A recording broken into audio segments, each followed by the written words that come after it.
For decades, Rob Reiner built movies about friendship, family, and belonging. Stories about fathers and sons, about love that's complicated but enduring. Now, in a devastating twist worthy of fiction, those themes are colliding with real life, and a tragedy so brutal it has shaken Hollywood to its core. Rob Reiner's own words, spoken just 3 months before his death, are now being revisited under a chilling new light. In a September interview with NPR's Fresh Air, Rob Reiner opened up about a lifelong emotional wound, his complicated relationship with his legendary father, Carl Reiner. In a heartbreaking confession, Rob admitted that he felt that his father didn't love or understand him. Rob's father, Carl Reiner, was a comedy icon who created The Dick Van Dyke Show, directed The Jerk, and acted in Ocean's 11. He was a towering figure in entertainment, but at home, Rob said, something was missing. Rob spoke heart-wrenching words to Fresh Air host Terry Gross. Loving your father and looking up to your father doesn't necessarily mean you're feeling that back. Those words now echo with painful irony. Rob Reiner told Gross that he vowed not to repeat what he felt he lost growing up. Carl Reiner was often working, often absent. Rob, by contrast, said he made a conscious choice to be present, hands-on, involved, always trying to help, especially when it came to his youngest son, Nick. During that same NPR interview, Rob spoke optimistically about Nick. He said that his youngest was doing good, hadn't done drugs for over 6 years, and was in a really good place. At the time, those words sounded like relief. Today, they feel haunting, because just weeks later, authorities allege that Nick Reiner brutally killed both of his parents in their Brentwood home. Rob Reiner didn't step out from his father's shadow easily. Despite Carl Reiner's enormous legacy, Rob eventually surpassed him in fame, directing classics like Stand By Me, Misery, A Few Good Men, and The Princess Bride. Rob once said it wasn't until Stand By Me that he finally felt separate from his father. That sense of separation, of proving oneself, may be another thread running through this family's tragedy, because Nick, too, struggled with legacy. In 2016, Nick Reiner made his directorial debut with Being Charlie, a film heavily backed by his father. Rob didn't just support the project, he championed it. The movie, loosely based on Nick's real-life battle with addiction, told the story of a troubled young man spiraling through substance abuse. But the film was a disaster. Despite a budget of over $2 million, Being Charlie earned just $33,000 at the box office. Critics were harsh, audiences didn't show up, and the failure reportedly deepened Nick's struggles. Nick Reiner's addiction history stretches back to his teenage years. He reportedly became addicted to heroin at just 16 years old. Sources say Rob and Michele spent years trying to help, paying for treatment, offering housing, giving second chances, a painful cycle of hope, relapse, and heartbreak. Friends now say the tension inside the Reiner household had been building for years. On December 13th, Rob and Michele attended a Christmas party at the home of Conan O'Brien. According to sources, there was a heated argument involving Nick. Just hours later, in the early morning of December 14th, the first night of Hanukkah, prosecutors allege Nick returned to his parents' home.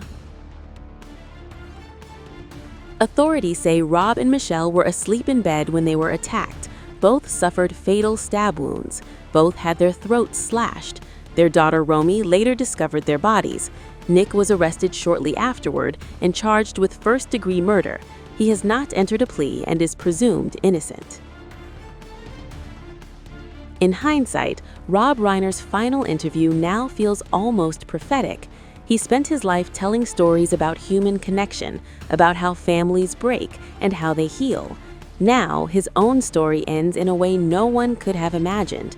A tragedy rooted in legacy, addiction, and a bond that fractured beyond repair.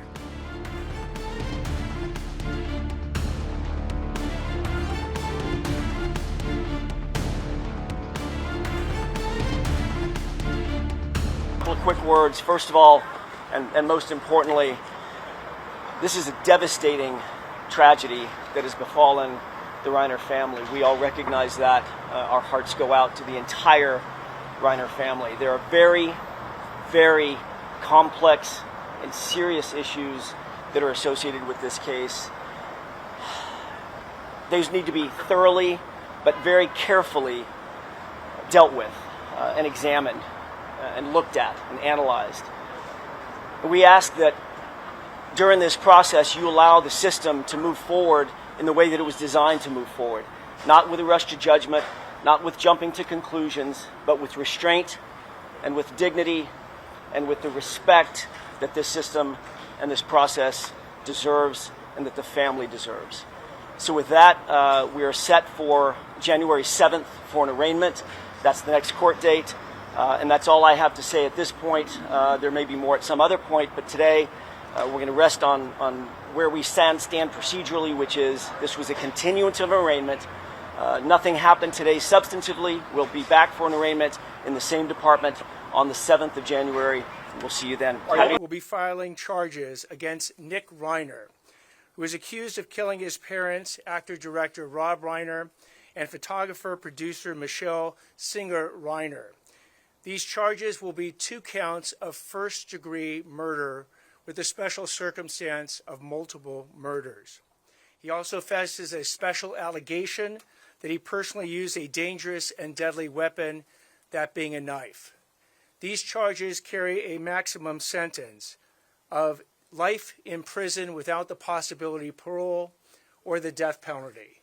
No decision at this point has been made with respect to the death penalty.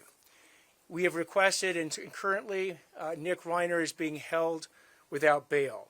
Special circumstances is a situation where one of the enumerated factors that lead to elevating in some ways a first-degree murder case to a special circumstance first-degree murder case occurs. One of those special circumstances is called multiple murders. Here we have 2, and it qualifies under the definition of multiple murders to allege the special circumstance in this particular case. He was arrested in a public area, in the Exposition Park area near the University of Southern California campus.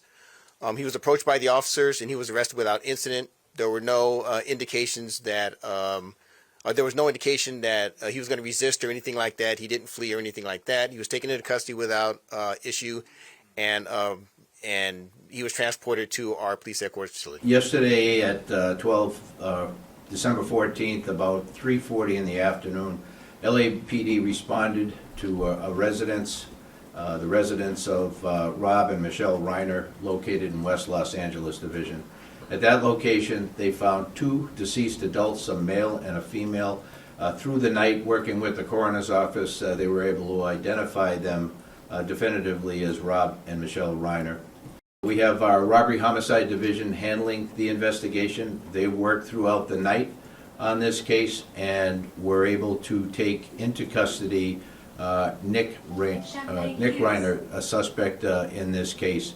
He was subsequently booked for murder and is being held on $4 million bail.